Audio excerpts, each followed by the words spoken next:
Kembali di Sapa Indonesia Malam, Saudara, sidang Kabinet Paripurna pada Senin kemarin menjadi sorotan publik karena Wapres Gibran Rakabuming tidak duduk berdampingan dengan Presiden Prabowo, tapi berada satu deretan bersama para menteri. Dan Istana bilang penempatan kursi Wapres saat sidang Kabinet hanyalah kebutuhan teknis saja. Ada yang berbeda dalam sidang Kabinet Paripurna yang digelar di Istana Negara Senin kemarin. Kursi Wapres Gibran Rakabuming tidak di sebelah Presiden Prabowo Subianto. Tempat duduk Gibran berada di sisi kanan depan Presiden Prabowo sederet dengan para menteri, di antaranya Menteri Koordinator Bidang Perekonomian Airlangga Hartarto, Menteri Koordinator Bidang Pangan Zulkifli Hasan, Menteri Sekretaris Negara Prasetyo Hadi, dan Sekretaris Kabinet Teddy Indrawijaya. Berbeda dengan sidang Kabinet Paripurna yang digelar pada Jumat 13 Maret 2026 lalu di lokasi yang sama. Saat itu, kursi Gibran ditempatkan sejajar atau berdampingan dengan Presiden Prabowo. Soal posisi letak duduk kursi Wapres, Menteri Sekretaris Negara Prasetyo Hadi menyebut sebagai kebutuhan teknis saja. Perhatikan adalah Bapak Presiden berada di tengah-tengah, dan kalau yang dipertanyakan adalah posisi dari Bapak Wakil Presiden. Kalau menurut kami ini hanya masalah kebutuhan teknis semata, tidak ada hal-hal lain yang mungkin perlu dikhawatirkan.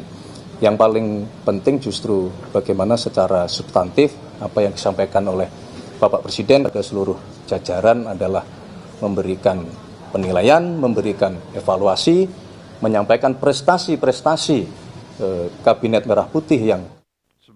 Hal senada disampaikan Kepala Badan Komunikasi Pemerintah RI M. Kodari. Kodari menjelaskan persoalan tempat duduk merupakan masalah teknis, tidak berkaitan dengan posisi maupun kewenangan konstitusional Wapres. Dalam rilis Badan Komunikasi Pemerintah, Kodari bilang, posisi duduk pada sidang Kabinet Paripurna kemarin mengikuti format taklimat Presiden ke seluruh anggota sidang Kabinet Paripurna, bukan format rapat yang menempatkan Presiden dan Wakil Presiden berdampingan. Kodari juga menepis anggapan posisi duduk tersebut mencerminkan adanya perubahan dalam kedudukan Wakil Presiden. Tim Liputan, Kompas TV. Di masa kepemimpinan Presiden ke-7 Republik Indonesia Joko Widodo, posisi duduk Presiden Jokowi dan Wapres Ma'ruf Amin saling bersebelahan saat menggelar rapat kabinet. Sama halnya saat Jokowi memimpin bersama Wapres Yusuf Kala di periode 2014-2019. Dan saudara, aturan protokoler posisi duduk Presiden dan Wakil Presiden ini diatur dalam Undang-Undang Nomor 9 Tahun 2010 tentang Keprotokolan. Posisi duduk Wapres Gibran dalam sidang Kabinet Paripurna Senin kemarin jadi sorotan. Pihak Istana menyatakan posisi tempat duduk Wapres merupakan masalah teknis saja. Kita bahas hal ini bersama anggota DPR RI dari fraksi Partai Golkar Ahmad Doli Kurnia dan Direktur Eksekutif Carta Politika Yunarto Wijaya. Bang Doli, Mas Toto, selamat malam. Selamat malam. Assalamualaikum warahmatullahi wabarakatuh. Waalaikumsalam warahmatullahi wabarakatuh. Saya ke Mas Toto dulu deh, mewakili persepsi publik ya. Iya. Mewakili persepsi publik dulu nih, Bang Doli. Kebalik. Ini benar masalah teknis atau ada kekhawatiran yang lebih mendalam dari Mas Toto kira-kira dengan posisi duduk ini? Iya, pertama saya ingin bahas dulu secara tata negara ya. Secara tata negara jangan sampai ada yang salah framing atau mindset. Bahwa seakan-akan presiden dengan wakil presiden sejajar posisinya. Tidak, secara tata negara memang yang namanya wakil presiden itu adalah pembantu presiden. Itu diamanatkan di Undang-Undang Pasal 4 Ayat 2 UUD 45, lalu kemudian Pasal 8 UUD 45, sehingga kemudian sebetulnya tidak ada masalah dalam konteks tata negara. Yang kedua, kalau kita bicara secara protokol, tadi Kompas juga sudah menggambarkan ada undang-undang yang menjelaskan ini secara khusus, Undang-Undang Nomor 9 Tahun 2010 tentang keprotokolan. Tidak juga disebutkan secara eksplisit bagaimana larangan bahwa seorang wakil presiden bisa ditempatkan tidak berdampingan. Yang diatur adalah misalnya kalau dianggap melanggar, kalau berdampingan misalnya presiden harus sebelah kanan, bukan sebelah kiri misalnya. Atau kemudian ketika dipasang dalam sebuah banner atau poster, dia kemudian posisinya ada yang lebih rendah. Atau misalnya ada lambang negara, itu tidak boleh lambang negaranya sederajat. Itu harus ada di atas presiden dan wakil presiden. Oke. Di luar itu tidak ada pelanggaran menurut saya. Tetapi kalau ditanya secara politik, ini kan jelas tidak lazim dibandingkan dengan yang kita lihat sebelum-sebelumnya. Bukan hanya dalam konteks Prabowo Gibran, tapi dalam konteks misalnya Jokowi Ma'ruf, atau kita bicara misalnya Jokowi JK. Memang ini tidak biasa tontonan seperti ini. Ditambah memang kenapa sih ini menjadi heboh? Buat saya simple, ada situasi yang berbeda yang membentuk mindset dari pasangan Prabowo Gibran secara image. Pasangan ini kan bukan dilihat sebagai Prabowo dengan Gibran, sorry ya, ini adalah bergabungnya kekuatan antara Prabowo dengan Jokowi yang diwakili oleh Gibran. Sehingga ketika ada isu-isu mengenai miskomunikasi, jarang diajak, lalu kemudian rapat posisinya berbeda tempat duduknya, orang mengkaitkannya bukan sekedar isu mengenai Gibran dengan Prabowo, tapi kemudian muncul isu yang lebih besar, keretakan isu Prabowo dengan Jokowi. Ini yang membuat isunya menjadi besar. Itu yang menyebabkan menurut saya sudahilah isu mengenai duit tunggal. Tidak ada konsep duit tunggal kalau kita baca konsep konstitusi pasca amandemen.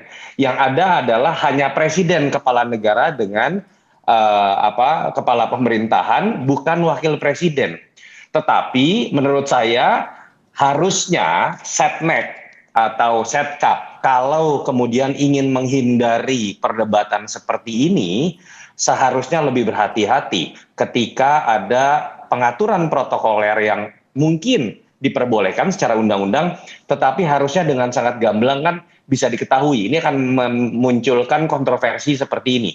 Kecuali memang ada pesan yang sengaja ingin disematkan, nah itu nanti kita bahaslah dengan Bang Doli lah.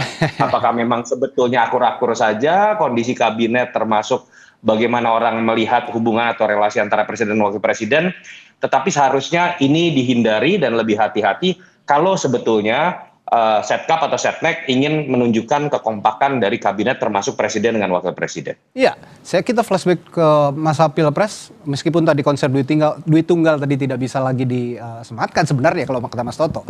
Tapi kan satu paket ya, pemilihan ini satu paket. Dan yang duduk di di istana biasanya juga disandingkan dalam satu paket. Saya ke Bang Doli kalau begitu.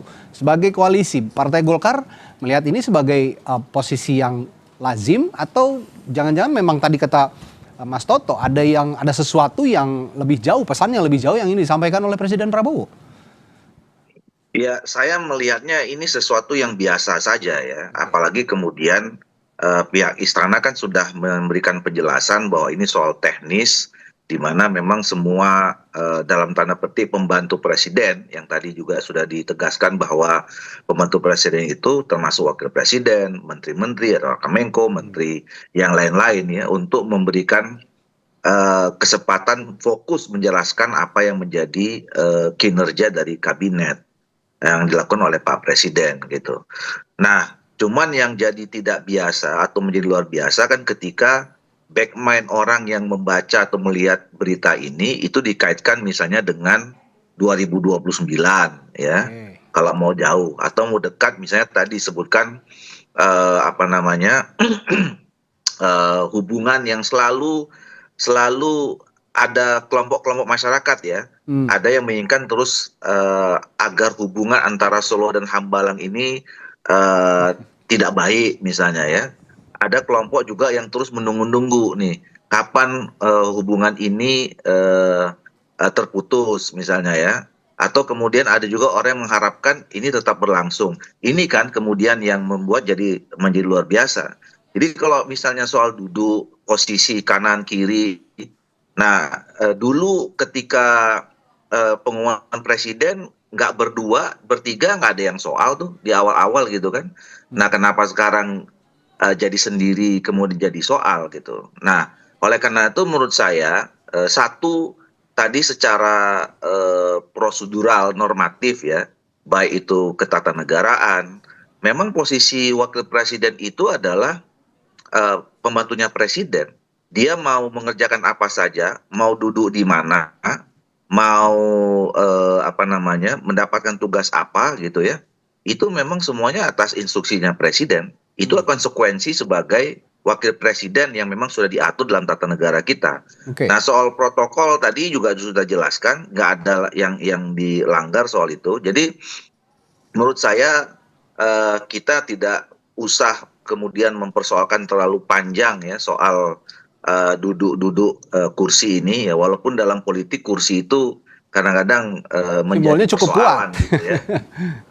Ya. Terutama kursi di DPR misalnya kan, karena yang diperebutkan kan kursi gitu. Ya. Nah, tapi kan itu kursinya udah dapat sebagai kursi wakil presiden gitu ya.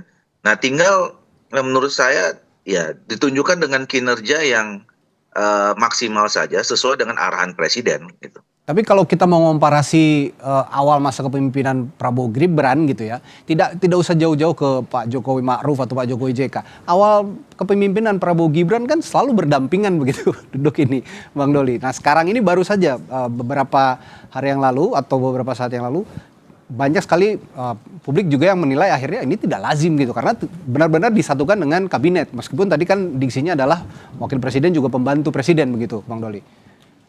Lah ya itu yang saya katakan. Jadi artinya ya mungkin memang ini baru pertama kali ya ada rapat kabinet posisi wakil presiden itu tidak berada di samping presiden itu ya.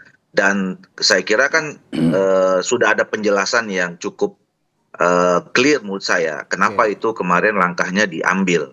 Dan saya katakan tadi ya kalau memang ini keinginan presiden ya untuk menempatkan posisi seperti itu ya memang semuanya harus terima karena mereka ini pembantunya presiden dan itu diatur dalam konstitusi kita diatur dalam undang-undang kita gitu.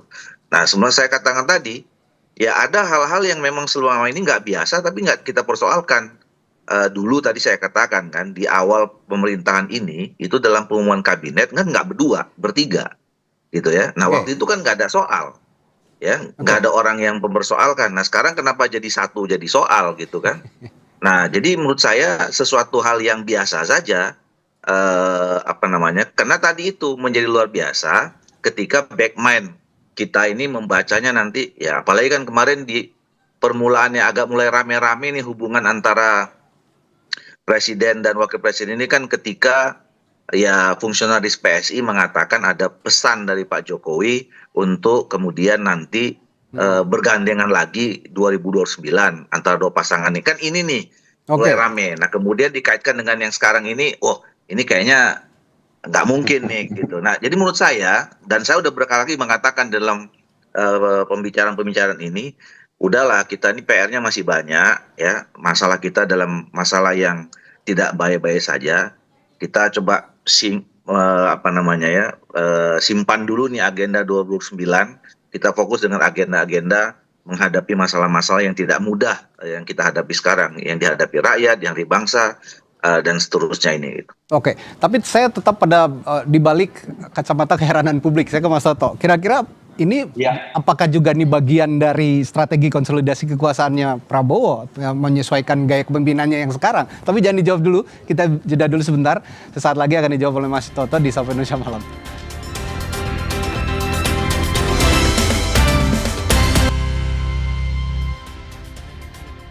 Masih berbincang di Sapa Indonesia Malam soal posisi duduk Wapres Gibran dalam sidang Kabinet Paripurna Senin kemarin yang jadi sorotan karena tidak dalam satu barisan dengan Presiden Prabowo begitu ya, melainkan di barisan kabinet. Tadi saya bertanya ke Mas Toto, meskipun ini tadi dianggap oleh Bang Doli biasa saja katanya ya, tidak ada sesuatu yang aneh begitu. Tapi saya mencoba tetap berada di keheranan publik, perspektif keheranan publik. Nah, kalau Anda melihatnya, Mas Toto, apakah ini jangan-jangan ada semacam bagian strategi konsolidasi kekuasaannya Pak Prabowo dengan menyesuaikan gaya kepemimpinannya saat ini, Mas Toto?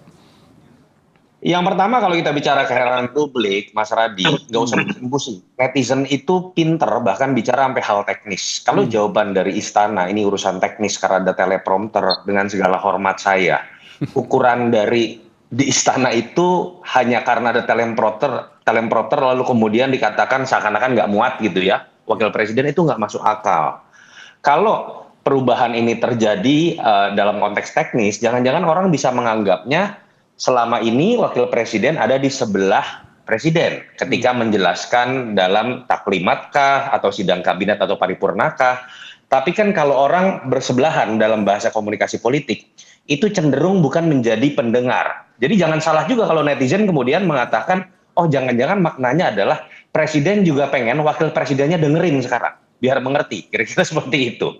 Yang kedua, kalau terkait dengan isu yang lebih besar, misalnya terkait dengan konsolidasi politik, sebetulnya isu ini menjadi lebih sensitif, itu dimulai bukan dengan kejadian hari ini, tetapi rentetan peristiwanya itu kan orang mengkaitkan kemudian dengan safari politik Pak Jokowi, atau kemudian suara dari politikus PSI, atau kemudian barisan relawan Gibran, yang sudah berbicara 2029 mengenai bahkan Pak Jokowi sendiri yang menyatakan sudah mendukung, bahasa saya ya, bukan mendukung saja, artinya seakan-akan meng-fait accompli presiden untuk mengambil lagi Gibran menjadi wakil presiden.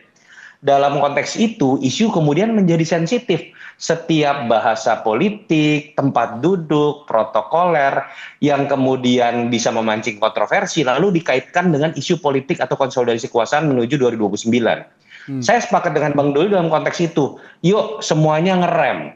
Termasuk Pak Jokowi dengan Pak Prabowo, dua kekuatan terbesar dalam koalisi ini, untuk berbicara mengenai konsolidasi kekuasaan atau 2029. Sehingga kemudian lebih produktif orang kan kalau kemudian berdebat tentang MBG, KDM, defisit APBN, bukan tentang posisi duduknya Gibran dengan Prabowo. Itu poin yang menurut saya paling penting. Dan kalau ditanya lebih lanjut, dari awal saya selalu memberikan ulasan bahwa tidak akan pernah terjadi konsep duit tunggal dua kekuatan besar yang kemudian menjadi fundamental dari pemerintahan Prabowo Gibran, yaitu kekuatan Jokowi dengan kekuatan Prabowo. Ketika sudah terpilih dan dilantik, matahari itu hanya satu, namanya Prabowo. Apalagi ditambah dengan karakter seorang Prabowo, yang kita tahu dari kebijakan-kebijakannya, ini nggak continuity. Ini Prabowo, ini bukan kelanjutan Jokowi. Prabowo sangat konsisten dengan apa yang dia percaya. Terlepas kita setuju atau tidak ya. Kalau kita melihat dari sisi itu, kalau masuk pertanyaan Mas Radi, apakah mungkin berarti Prabowo kemudian bisa berpisah dengan Gibran?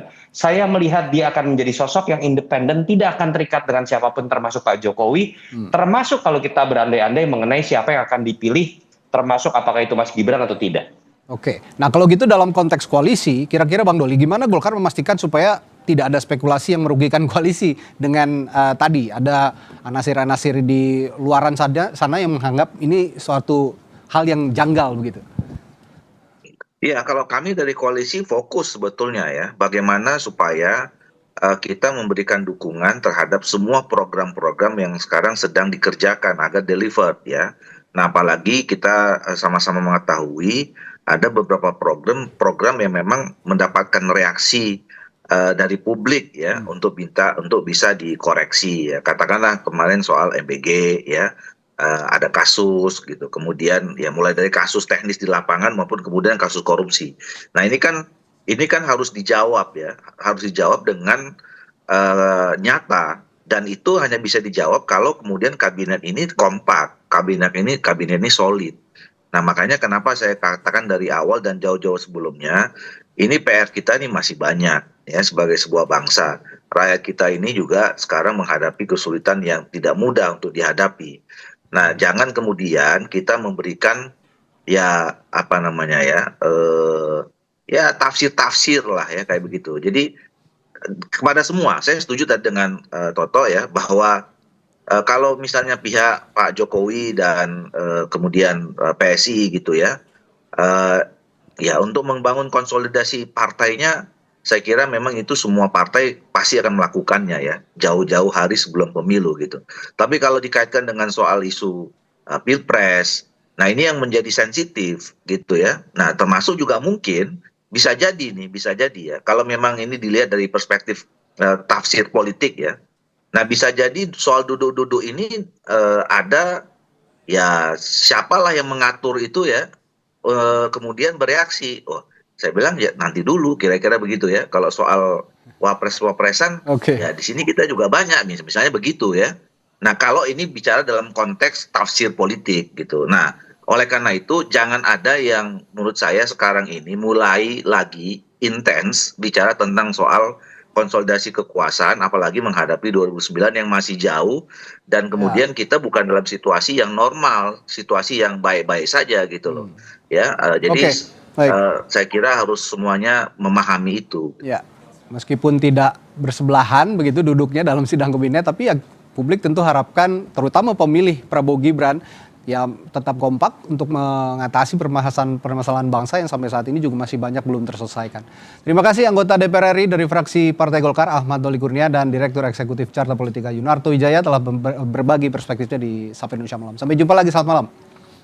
Terima kasih Mas Radi.